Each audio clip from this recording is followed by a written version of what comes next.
நேற்று வந்து பார்த்தீங்கன்னா ஒரு செய்தி வருது.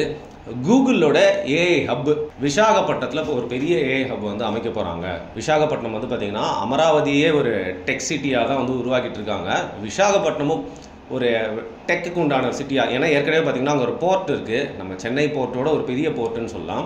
அது மட்டும் இல்லாமல் அது கூடயே சேர்த்து அந்த தொழில் அது பவதாதுன்னு ஏஐ மூலியமாகவும் அந்த சிட்டிக்கு நிறையா வருமானத்தை கொண்டு வரணும் அப்படின்னு கூகுள் கிட்டேருந்து சூப்பராக லாபி பண்ணி பக்காவாக வந்து பார்த்திங்கன்னா ஒரு பெரிய ப்ராஜெக்ட் 87,000 கோடிக்கு உண்டான ஏஐ ஹப் ப்ராஜெக்ட் வந்து இறக்கியிருக்காங்க.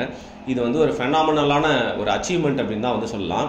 முக்கியமாக ஒரு இண்டஸ்ட்ரியல் ஸ்டேட்டு நிறையா வந்து தொழில் முனைவர் வந்து அவங்களோட வேலைகள் இங்கே வந்து தொடங்கலாம். அதன் மூலிமா நிறைய பேருக்கு வேலை வாய்ப்பு கிடைக்கும். அது மட்டும் இல்லாமல் அந்த ஊரோட நிறைய விஷயங்களோட மதிப்பு வந்து ஏறும் அப்படிங்கிற மாதிரி வெளிநாட்டிலேருந்து வரக்கூடிய இந்த கம்பெனிகள் வந்து கண்டிப்பாக ஒரு ஸ்டேட்டை வந்து அடுத்த லெவலுக்கு கொண்டு போகுது அப்படின்னு தான் சொல்லலாம். அது பிராண்ட் மாதிரி, அதுவும் ஆல்ஃபபெட் கூகுள் மாதிரி ஒரு பெரிய நிறுவனம், நம்ம சுந்தர் பிச்சை வந்து இருக்கக்கூடிய பெரிய நிறுவனம் வந்து பார்த்திங்கன்னா நம்ம இந்தியாவில் ஒரு பெரிய ஏஐ ஹப் அமைக்கிறது அப்படிங்கிறது வந்து ஒரு பெரிய டெவலப்மெண்ட்டாகவும் பெருமையாகவும் வந்து பார்க்கப்படுது.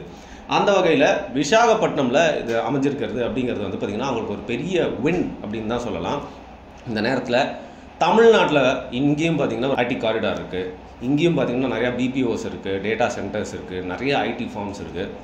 நம்மளால் ஏன் இதை வந்து பண்ண முடியல அப்படிங்கிற ஒரு கேள்வியும் வருத்தமும் இருக்குது. ஏன்னா கண்டிப்பாக இது வந்து சந்திரபாபு நாயுடு அவர்களின் ஆட்சியில் அவங்க பண்ண ஒரு பெரிய சாதனை. அவரோட ஆட்சி கூட இன்னும் 5 வருஷத்தில் வந்து மாறலாம். ஆனால் அந்த விசாகப்பட்டினத்தில் அந்த ஏஐ ஹப் அப்படிங்கிறது அவங்களுக்கு ஒரு பெரிய அசட்டாக தான் பார்க்கப்படுது. இதில் இந்தியாவில் எங்கேயுமே இல்லாமல் ஏன் விசாகப்பட்டினத்தில் இவ்வளோ பெரிய ஒரு ப்ராஜெக்ட் அவங்களுக்கு போய் கரெக்டாக மாட்டுச்சு அப்படின்னு பார்த்தீங்கன்னா, நான் ஏற்கனவே சொன்ன மாதிரி அது ஒரு போர்ட் சிட்டி. அது மட்டும் இல்லாமல் proper water channel, fresh water channel இருக்கக்கூடிய ஒரு சிட்டியாகவும் அது வந்து பார்க்கப்படுது. இதற்கும் ஏஐ ஹப்புக்கும் என்ன சம்பந்தம் அப்படின்னு நீங்கள் வந்து கேட்கலாம். இப்போ தான் வந்து பார்த்தீங்கன்னா இதில் தமிழ்நாட்டுக்கு ஏன் இது வந்து வரல அப்படிங்கிற மாதிரியான காரணங்களை வந்து நான் வந்து அப்புறம் சொல்கிறேன். பட் விசாகப்பட்டினம் ஏன் இதுக்கு வந்து ஒரு சரியான இடமா கூகுள் தேர்ந்தெடுத்தாங்க அப்படிங்கிறத வந்து பார்க்கலாம். குறிப்பாக அந்த சி கேபிள் அது போடுறதுக்கும் வந்து பார்த்தீங்கன்னா விசாகப்பட்டினம் கடல் அப்படிங்கிறது வந்து ஒரு நல்ல கடற்கரையாக வந்து பார்க்கப்படுது. அது மட்டும் இல்லாமல் வெளிநாட்டிலேருந்து ஒருத்தன் வந்து ஒரு தொழில் தொடங்குறான், அந்த மாதிரி ஒரு ஹப்பை வந்து நிர்வகிக்கணும்னு நினைக்கிறான்னா அவன் முதல்ல பார்க்கக்கூடியது அந்த சுற்றுச்சூழல், அந்த லேண்டு என்ன மாதிரியான லேண்டாக இருக்க போகுது, அது நம்மளுக்கு வந்து எவ்வளோ ஈஸியாக கிடைக்க போகுது. அது மட்டும் இல்லாமல் ஈஸியாக கிடைச்சாலும் அந்த லேண்டு பர்டிகுலராக நம்மளோட ப்ராஜெக்ட்டுக்கு உகந்ததாக இருக்குமா அப்படிங்கிறத பார்ப்பான். அப்படி பார்க்குறப்போ விசாகப்பட்டினமில் ஏன் நம்மளோட தமிழ்நாட்டிலையும் சென்னையில் கூட வந்து பார்த்திங்கன்னா ஒரு கோஸ்டல் பிளேஸ்லாம் நிறையா இருக்குது அப்படின்னா கூட, உதாரணத்துக்கு ஈசிஆரில் ஒரு பெரிய பிளேஸை வந்து தமிழக அரசால் வந்து அக்வயர் பண்ணி கொடுக்க முடியுமா அப்படின்னு கேட்டால் அது ரொம்ப கஷ்டம் தான். ஏன்னா இப்போ சென்னை அப்படிங்கிறது ஏற்கனவே வந்து ரொம்ப கன்ஜஸ்டடான ஒரு சிட்டியாக இருக்கிறது மட்டும் இல்லாமல் ஆல்ரெடி வந்து நல்லா டெவலப்டாகி மக்கள்லாம் இங்கே வந்து கொச்சான்னு இருக்கிறாங்க. ஃபுல்லாக இங்கே அடர்த்திங்கிறது ஏற்கனவே இருக்குது. ஆனால் விசாகப்பட்டினமில் கம்பேரிட்டிவ்லி வந்து சென்னை அளவுக்கு வந்து பார்த்திங்கன்னா எல்லா நிலமுமே வந்து எடுத்துக்கப்பட்டுருச்சு அப்படின்னு சொல்ல முடியாது. அதனால் விசாகப்பட்டினம் ஒரு கோஸ்டல் டவுனாக இருக்கிறதுனால அங்கே ஒரு பெரிய சங்க் ஆஃப் லேண்டை வந்து கவர்மெண்ட் ஈஸியாக வந்து அக்வயர் பண்ணி கொடுக்க முடிஞ்சிருக்கு கூகுளுக்கு. அண்ட் அந்த சி அப்படிங்கிறது ஏன் முக்கியமான விஷயம்னா, ஏற்கனவே சொன்ன மாதிரி சி கேபிள் போடுறதுக்கு உகந்த ஒரு இடம் வந்து விசாகப்பட்டினம். இப்போ கீழே சவுத்துக்கும் வந்து பார்த்திங்கன்னா ஒரு கனெக்டிவாக இருக்கலாம், நார்த்லேயும் வந்து போகலாம். குறிப்பாக வந்து வெஸ்டர்ன் கோஸ்ட்லேயே நிறைய விஷயங்கள் இருக்கும். பட் ஈஸ்டர்ன் கோஸ்ட்டுக்கு வந்து இந்த விசாகப்பட்டினமில் அமைய போகிற அந்த ஏஐ ஹப் அப்படிங்கிறது இந்த சி கேபிள்ஸ்க்கு ஒரு சூப்பரான ஒரு ஹப்பாக தான் வந்து இருக்க போகுது. அந்த வகையில் ஸ்ட்ராட்டஜிக்கலாகவும் அது ஒரு நல்ல பிளேஸ் தான். பட் சென்னையும் கம்பேரிட்டிவ்லி ஓகேவான பிளேஸ் தான். தமிழ்நாட்டில் 2 இடங்கள் வந்து இதுக்கு வந்து உகந்ததாக இருந்திருக்கும். ஒன்று சென்னை, இன்னொன்று வந்து தூத்துக்குடி. அங்கேயும் வந்து போர்ட்டுக்கு பக்கத்தில் இது வந்து ப்ராஜெக்ட் வந்து பண்ணியிருக்கலாம். இருந்தாலும் விசாகப்பட்டினம் இதை வந்து தட்டிட்டு போயிடுச்சு. இன்னொரு விஷயம், இப்போ ஒரு ஏஐ டேட்டா ஹப் பண்ணுறாங்க அப்படின்னா வந்து பார்த்திங்கன்னா அதுக்கான அந்த ஹப்பை அமைக்கிறப்போ அதன் மூலிமா வரக்கூடிய ஹீட் அப்படிங்கிறது வந்து வேறு லெவலாக இருக்கும். அந்த ஹீட்டை தணிக்கிறதுக்குன்னு பார்த்திங்கன்னா அந்த ஹப்புக்கு பக்கத்துலேயே வந்து இந்த வாட்டர் பாடி அப்படிங்கிறதும் வந்து பக்காவாக இருக்கணும். அப்பேற்பட்ட ஒரு வாட்டர் பாடி இருக்கான்னு பார்த்தா சென்னையை கம்பேர் பண்ணும்போது விசாகப்பட்டினமில் அது ரொம்ப இன்னும் கொஞ்சம் அதிகமாகவே உகந்ததாக இருக்குது அப்படின்னு சொல்லலாம். இன்னொன்று ரினியூவபிள் எனர்ஜி. இந்த வெளிநாட்டிலேருந்து வரக்கூடிய அந்த எம்என்சிஸ்லாம் வந்து பார்த்திங்கன்னா இந்த மாதிரி ஒரு பெரிய பெரிய தொழிலை வந்து இறக்குறாங்க ஒரு ஃபாரின் லேண்டில் அப்படின்னு வந்து பார்த்திங்கன்னா நிறைய அவங்களுக்குள்ளே வந்து பாலிசிஸ்லாம் வந்து வச்சுருக்காங்க. அதில் இந்த ரினியூவபிள் எனர்ஜி எங்கே வந்து நம்மளுக்கு வந்து கிடைக்கும், அந்த மாதிரியான ஃபெசிலிட்டிஸ் எங்கெல்லாம் இருக்குது, அந்த மாதிரி பிளான்லாம் வந்து எந்த அரசாங்கம் இல்லை எந்த ஸ்டேட்டில் வந்து பார்த்திங்கன்னா நம்மளுக்கு ஈஸியாக பண்ணி கொடுக்குறாங்க அப்படிங்கிற ஒரு பாயிண்ட்லையும் கம்பேரிட்டிவ்லி வந்து நம்ம தமிழ்நாட்டோட சென்னையோட வந்து விசாகப்பட்டினம் அவங்களுக்கு ரொம்ப உகந்ததாக வந்து பட்டிருக்கு. அதனால் பட்டுன்னு வந்து விசாகப்பட்டினத்தை வந்து லாக் பண்ணிட்டாங்க. இதோட எல்லாத்தோட ஒரு முக்கியமான விஷயம் அப்படின்னு பார்த்தீங்கன்னா, இந்த லேண்டை அக்வயர் பண்ணுறதுக்குண்டான ஒரு ப்ரைஸ் அப்படின்னு இருக்கும்ல, கம்பேரிட்டிவ்லி சென்னை வந்து கொஞ்சம் காஸ்ட்லி தான். அப்படி இருக்கிறப்போ இங்கே லேண்டை ஃபர்ஸ்ட் ஆஃப் ஆல் அக்வயர் பண்ண முடியாது. அந்தளவுக்கு லேண்ட் நம்மக்கிட்ட வந்து இல்லை. ஏன்னா எல்லாத்துலேயுமே மக்கள் இருக்காங்க. காலி லேண்ட் வந்து இதுக்கேற்ற மாதிரி இல்லை. ஈசிஆரில் அது வந்து ரொம்ப கஷ்டம். அதையும் தாண்டி அதுக்கு ஒரு ப்ரைஸ் அப்படின்னு நிர்ணயிச்சா வந்து பார்த்திங்கன்னா விசாகப்பட்டினத்தில் அந்த காஸ்ட் வந்து ரொம்ப ரொம்ப கம்மியாக இருக்குது. ஸோ ஒருத்தவன் தொழில் தொடங்குறான் அப்படின்னா வந்து பார்த்திங்கன்னா ஒரு ஆப்டான இடம் கிடைக்கிது மட்டும் இல்லாமல் ஒரு கம்மி காஸ்ட்டு கிடைக்குது. அப்படிங்கிறப்போ கவர்மெண்ட் வந்து ஃபுல் சப்போர்ட் பண்ணி அவங்களுக்கு ஒத்துழைச்சு இந்த ப்ராஜெக்டை வந்து ஸ்டார்ட் பண்ணுறாங்க. அப்படிங்கிறப்போ அந்த பழம் மாதிரி வரக்கூடிய சான்ஸை வந்து ஏன் கூகுள் விட போகிறான்? இந்த மாதிரி பல ஃபேக்டர்ஸ் எல்லாமே சேர்த்து வந்து விசாகப்பட்டினத்தில் நம்ம கூகுளின் ஏஐ ஹப்பை வந்து இழந்திருக்கோம். இதோட ஒரு முக்கியமான ஒரு மேட்டர் இருக்குது. அது என்ன அப்படின்னு பார்த்தீங்கன்னா வந்து சந்திரபாபு நாயுடு அவரோட பையன். இப்போ எப்படி நம்மளோட ஸ்டாலின் அவருடைய பையன் வந்து விளையாட்டுத்துறை அமைச்சரை மட்டும் இல்லாமல் பல இலாக்காக்களை வந்து பார்த்துக்கிற அளவுக்கு ஒரு பவர் கொடுக்கப்பட்டிருந்தாலும் சந்திரபாபு நாயுடு அவங்க பையன் நம்ம தமிழ்நாட்டிலேருந்து ஆந்திராவிலேருந்து வந்து பார்த்திங்கன்னா நிறையா ஐடி பிரெயின்ஸ் வந்து அமெரிக்காவில் போய் இறங்கியிருக்கு. இந்தியாவிலேருந்து நிறைய பேர் போயிட்டு ஒரு தொழில் பண்ணாலும் வந்து தமிழ்நாடு ஆந்திராவிலேருந்து ஐடியில் ஒர்க் பண்ணுறவங்க நிறைய பேர் இருக்காங்க. இதில் சின்ன ஒரு எட்ஜ் வந்து ஆந்திராவில் ஒர்க் பண்ணுறவங்க தமிழ்நாட்டு மக்களோட கொஞ்சம் அதிகமாகவும் இருக்கிறாங்க. அவங்க ஃபார் எக்ஸாம்பிள் வந்து பார்த்திங்கன்னா ஒரு பெரிய பிளாக்ஸே வாங்கி போட்டு அவங்க ஃபுல்லாகவே ஆந்திராக்காரங்க இருக்கிற மாதிரி அவங்களுக்குள்ள ஒத்துமையாக ஒரு கட்டமைப்பை வந்து ஏற்படுத்தியிருக்காங்க.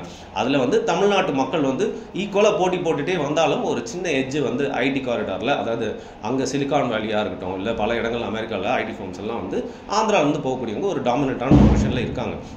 இதை வந்து பார்த்தீங்கன்னா வேற மாதிரியும் ரிவர்ஸாக வந்து சந்திரபாபு நாயுடு வந்து பயன்படுத்திக்கிறாங்க. இதுக்கு முன்னாடி ரஜினி கூட ஒரு வாட்டி போயிட்டு வந்து அவரோட மேடையில் வந்து சொல்லியிருப்பார், ஹைதராபாத்தை வந்து பார்த்தீங்கன்னா ஒரு டெக்னாலஜிக்கல் சிட்டி, ஆந்திராவை வந்து பார்த்தீங்கன்னா ஒரு டெக்னாலஜிக்கல் ஹப்பாக வந்து மாற்றினதில் சந்திரபாபு நாயுடுக்கு வந்து ஒரு பெரிய பங்கு இருக்குது அப்படின்னு சொல்லிட்டு.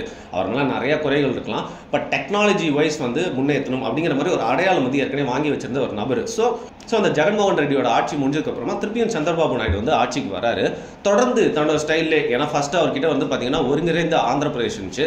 இப்போ வந்து தெலுங்கானா ஆந்திரான்னு பிரிஞ்சோன்னு அவங்களுக்கு அப்படின்னு ஒரு அமராவதின்னு ஒரு புது சிட்டியை வந்து உருவாக்குறாங்க. அதையும் வந்து பார்த்தீங்கன்னா ஒரு டெக்னாலஜி பேஸ்ட் ஹைடெக் சிட்டியை தான் உருவாக்குறாங்க. இன்னொன்று அவங்களுக்கு இருக்கக்கூடிய ஆப்ஷன் அப்படிங்கிறது கோஸ்டல் சைடில் இப்போ நம்மளுக்கு வந்து ஒரு சூப்பரான சிட்டியும் அமைஞ்சிடுச்சு. சென்னை பக்கத்திலே கடலும் இருக்கு இல்லையா, அது மாதிரி வந்து விசாகப்பட்டினத்தையும் அவங்க முன்னேற்றணும் அப்படின்னு பார்க்குறப்போ அமராவதி மட்டும் இல்லாமல் விசாகப்பட்டினத்திலையும் ஒரு டெக் சிட்டியாக மாற்றணும், அதை பேஸ்டாக இருக்கணும், அதோட ரெவன்யூ வரக்கூடிய அது மூலிமா எக்கானமி வந்து பார்த்திங்கன்னா ஒரு டெக் பேஸ்டாக இருக்கணும். அப்படிங்கிறதுனால அவங்க ஒரு பெரிய லாபி பண்ணுறாங்க. குறிப்பாக நான் சொன்ன மாதிரி சந்திரபாபு நாயுடைய மகன் அவர் வந்து பார்த்திங்கன்னா ஐடி துறை அமைச்சர்.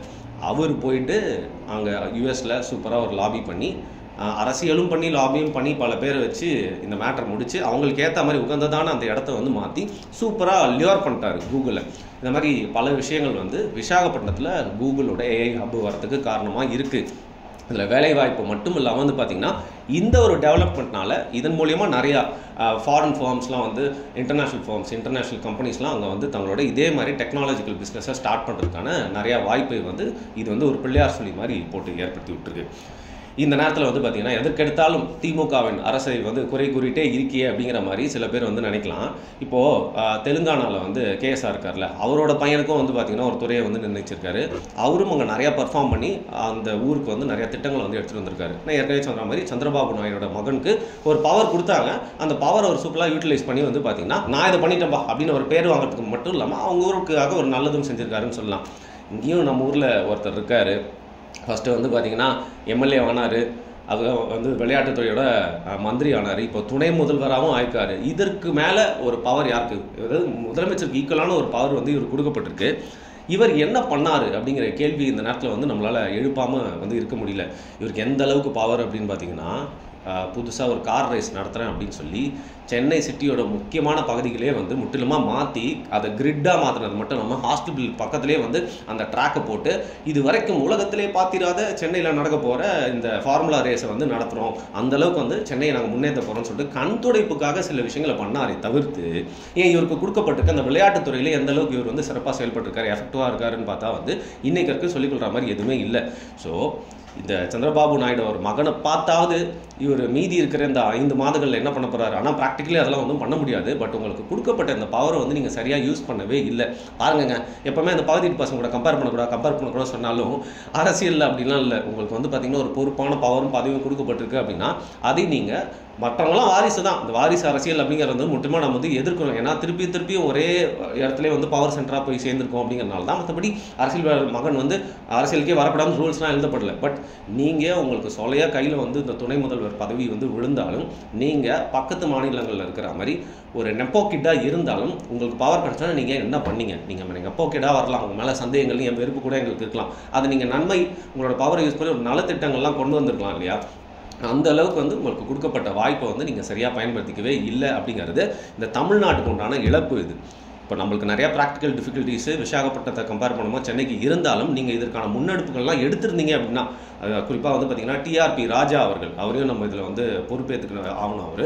ஏன்னா நீங்கள் உங்கள் பவரை வந்து சரியாக யூஸ் பண்ணியிருந்தீங்க அப்படின்னா வந்து பார்த்திங்கன்னா வாய்ப்பு இருந்திருக்கு. சுந்தர் பிச்சை வந்து தமிழ்நாட்டுக்கு வந்து கூகுளோட ஏஐ ஆப் கொண்டு வந்துருக்கணும் அப்படின்னு சொல்லிட்டு அவருக்கும் ஆசை இருக்குது. அதான் சொல்லுங்கள், ஸோ இதுக்கான அரசியலை நீங்கள் வந்து கரெக்டாக பண்ணலை அப்படிங்கிறது தான் இதன் மூலியமாக நம்மளுக்கு தெரியுது.